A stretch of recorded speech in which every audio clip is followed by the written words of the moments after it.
Hello friends, नमस्कार। आज के हम इस वीडियो में बात करेंगे कि एक नया मिल्किंग पार्लर जब लगाया जाता है तो उसको सक्सेसफुली स्टार्टअप कैसे करना है ताकि हमारी काउस को भी कोई दिक्कत ना हो और हमारी फार्म की टीम को भी कोई दिक्कत ना हो। एक चीज़ को ध्यान से समझिए कि जब नया पार्लर होता है, नई काउस होती हैं, तो काउस को नहीं मालूम पार्लर में कैसे बिहेव करना है, पार्लर में कैसे जाना है और वहाँ उनके साथ क्या होने वाला है। इसलिए हमेशा जब फर्स्ट मिल्किंग का टाइम होता है उससे कुछ दिन पहले, 8 से 10 दिन पहले आप काउस को उस एरिया में घुमाना शुरू कर दीजिए सो दैट काउस उस एरिया में जाए, वो उस एरिया से फैमिलियर हो जाए। काउस की एक आदत होती है, वो जहाँ भी जाती हैं नई जगह पे पहले इधर उधर दाएं बाएं उसको ध्यान से देखती हैं, उसको स्निफ करती हैं, सूंघती हैं। फिर थोड़ी देर बाद उनको एक यकीन हो जाता है कि ये जगह उनके लिए सेफ है। नेक्स्ट डे वो और कंफर्टेबली उस जगह पे जाएंगी।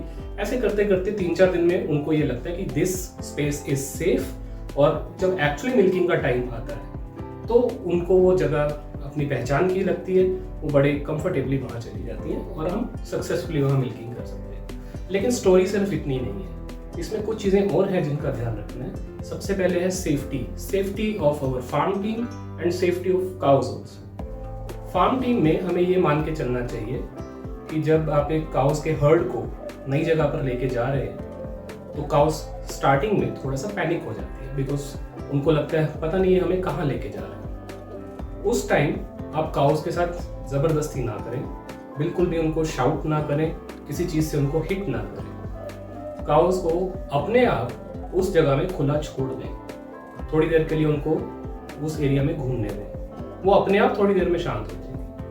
और जब आप 2-4 दिन यही प्रैक्टिस करेंगे तो आप पाएंगे कि अब काउस अपने आप पार्लर में आ जाती है। फिर आती है सेफ्टी ऑफ काउस में ज़्यादा इंपॉर्टेंट बात यह है कि कोई भी वहाँ पर नोकेली चीज़ नहीं होनी चाहिए। हमारे गेट्स हो सकते हैं, हमारे टर्न्स जो होती हैं जहाँ पे काउ को पैसेज में जाके फिर कहीं दाएं या बाएं टर्न लेनी है, वो शार्प टर्न नहीं होनी चाहिए। काउस को शार्प टर्न पसंद नहीं है। तीसरी चीज़, जहाँ से भी काउस ने चलना है, पैसेजेस होते हैं, वहाँ पे कोई डार्क परछाई नहीं होनी चाहिए, बिकॉज वो डार्क परछाई काऊ को लगता है कि शायद कोई ऑब्जेक्ट पड़ा हुआ है, वो रुक जाती है उसको देख के, और फिर बहुत देर लगती है उसको ये समझने में कि ये तो परछाई है and she can cross it. लेकिन जितनी देर के लिए वो रुकी रहती है, उसके पीछे और जितनी काउस होती हैं वो सारी वो भी रुक जाती है। सो इसलिए लाइट का भी हमें ध्यान रखना होता है। उसके बाद हमें यह समझना चाहिए कि काउस का जो नॉर्मल बिहेवियर है उसमें कौन कौन सी इंपॉर्टेंट चीजें हैं। काउ एट ए टाइम बहुत सारी इंफॉर्मेशन को प्रोसेस करती है। एक टाइम पर काउ लगभग सभी दिशाओं में देख सकती है, पैनारोमिक व्यू देख सकती है, वाइड एंगल व्यू जिसको हम बोल सकते हैं। सिर्फ उसके नाक के सामने जो थोड़ी सी स्पेस है वो उसके लिए ब्लाइंड स्पॉट है। उसके अलावा वो बिल्कुल अपने पीछे तक ऑलमोस्ट वो बिना गर्दन घुमाए देख सकती है। उसकी सूंघने की शक्ति बहुत तेज है, smelling power is very strong. उसके अलावा उसके जो दोनों कान हैं वो भी बड़े सेंसिटिव हैं, तो इसलिए ज़रा सा भी अगर कहीं हम किसी पाइप से या किसी लोहे की चीज़ से अगर शोर करेंगे तो वो डिस्टर्ब हो जाती है। अगर कहीं पर कोई भाग कर आ रहा है, वो उसको देख के भी पैनिक हो जाती है, उनको लगता है पता नहीं क्या हो गया। सो काऊ एक अपने हर्ड में रहने वाली एक एनिमल है, उसको अपने ग्रुप में रहने की आदत होती है। अगर हम 1 या 2 काउस को उनके ग्रुप से अलग कर देंगे तो वो घबरा जाती है। हमें उससे भी उनको बचाना है। I mean, उनको सिर्फ उस केस में ग्रुप से अलग करें जब अति ज़रूरी हो, अदरवाइज आप उनको अपने ग्रुप में ही रहने दीजिए। जब काउस चल के पार्लर की तरफ आती हैं और अगर किसी कारण से वो रुक गई तो उनको शाउट मत करिए और उनको थोड़ा समय दीजिए उसमें एडजस्ट होने के लिए।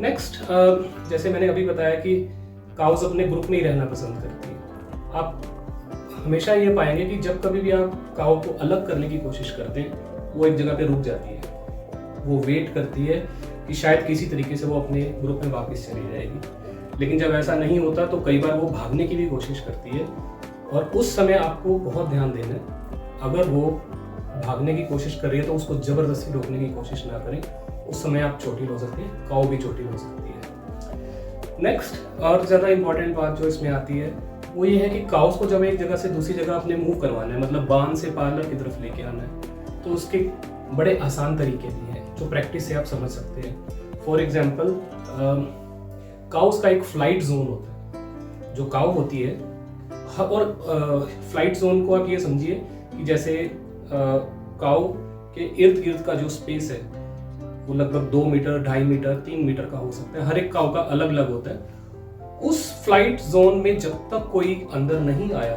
तब तक वो काउ अपने आप को सेफ समझती है। लेकिन जैसे उस फ्लाइट जोन के अंदर आप एंटर करते हैं, फिर काउ पैनिक होना शुरू करती है। उसको लगता है कि कोई खतरा आ रहा है। जितने ज्यादा दिन उस काउ को आपके फार्म पर हो जाएंगे, उसका फ्लाइट जोन उतना छोटा होता जाएगा, क्योंकि अब वो आपको पहचानती है, राइट। तो एक फ्लाइट जोन का ध्यान रखिए। और दूसरा है, एक होता है पॉइंट ऑफ बैलेंस।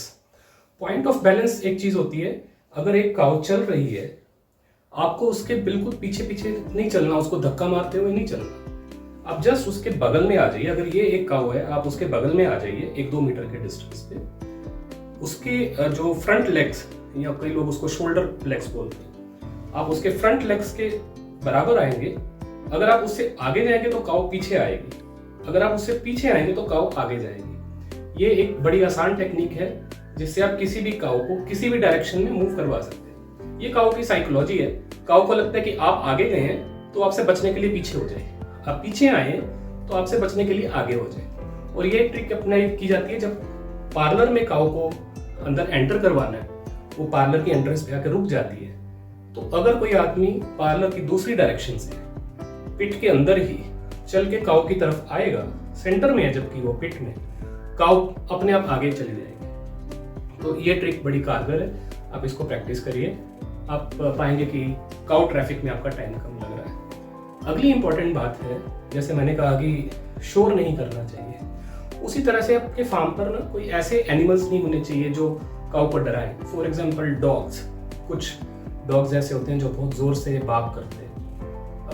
वो डॉग्स भी हो सकते हैं या कुछ और एनिमल्स भी हो सकते हैं जो दिखने में भी डरावने हो या उनकी आवाज डरावनी हो, या और भी किसी तरह का शोर जो काउ को डिस्टर्ब करता हो, वो हमें अवॉइड करना चाहिए, स्पेशली जब काउ अभी नई नई है हमारे फार्म पर। जब ये सारी प्रैक्टिसेस आप कर लेते हैं और अब सही टाइम आ गया, यानी कि अब मिल्किंग का टाइम आ गया, तो अब आप काउस को पार्लर में लेके आइए। मेरी एक लास्ट वीडियो है जिसमें मैंने मिल्किंग रूटीन्स के ऊपर बात की है। Follow those routines. और हो सकता है पहला एक दिन काउस जो है वो थोड़ा अनकंफर्टेबल हो, क्योंकि पहली बार उनको क्लस्टर्स मशीन्स लगाई जाएंगी, लेकिन अगले ही दिन उनका जो रिस्पॉन्स है वो फ्रेंडली होने शुरू हो जाएगा और आप पाएंगे कि काउ बांध से पार्लर में भी आराम से आ रही है, मिल्किंग भी आराम से हो रही है और वो वापस भी आराम से जा रही है। Just continue the practice. इसको अगर समराइज करें इस सारी बात को, तो वो ये है, जब आप नया फार्म बनाते हैं, आप एक कंस्ट्रक्शन शुरू करते हैं। जब कंस्ट्रक्शन इतनी हो जाती है कि अब आप नए एनिमल्स फार्म पर ला सकते हैं, वो स्टेज जैसे ही आती है, उसी स्टेज से आपकी ये वाली ट्रेनिंग शुरू हो जाती है। आपको काउस कैसे हैंडल करनी है, आपको सॉफ्टवेयर में उनका डेटा भी डालना है, ताकि जब फर्स्ट टाइम मिल्किंग हो तो वो डेटा प्रॉपर आपके सॉफ्टवेयर में भी आए। उनकी जो भी एक्टिविटी फार्म पर हो रही है, कोई ट्रीटमेंट हो रहा है, उनकी काविंग हो रही है, सेम डे वो सॉफ्टवेयर में एंटर करिए। उसके बाद जब एक्चुअली पार्लर को शुरू करने का टाइम आया, ये वो स्टेज है जहां पर आपने पहले जो ट्रेनिंग की हुई है वो सारी यहाँ पर आपको हेल्प करेगी। जब हम नया पार्लर सोचते हैं लगाने के लिए, हम अपना एक एक्सपेक्टेशन लेके चलते हैं कि ये हमारा लेवल होगा, हमारा पार्लर तो ऐसा चलेगा। बट होता यह है कि आप जितनी भी स्टार्टिंग में प्रैक्टिस करें, आप उस एक्सपेक्टेशन से थोड़ा नीचे ही रहते हैं। That is very much normal. कुछ दिनों की प्रैक्टिस के बाद आपके जो एक्सपेक्टेशन है उससे भी बढ़िया पार्लर परफॉर्मेंस होने लग जाती है। लेकिन फिर हमारी कुछ रेगुलर प्रॉब्लम्स आती हैं, कई बार हमारे मिलकर चेंज हो जाते हैं, कई बार हमारे फार्म पर कोई और प्रॉब्लम आ जाती है, तो वो जो परफॉर्मेंस यहाँ थी वो वापस थोड़ा वेरी करने लगती है। तो इसको सही रखने का तरीका है कीप प्रैक्टिसिंग। जितने भी नए लोग आते हैं आपके फार्म पर, उनको ट्रेनिंग देते रहें, तो ये लेवल आपका हमेशा मेंटेन रहेगा। That is the key. Thank you so much for watching this video.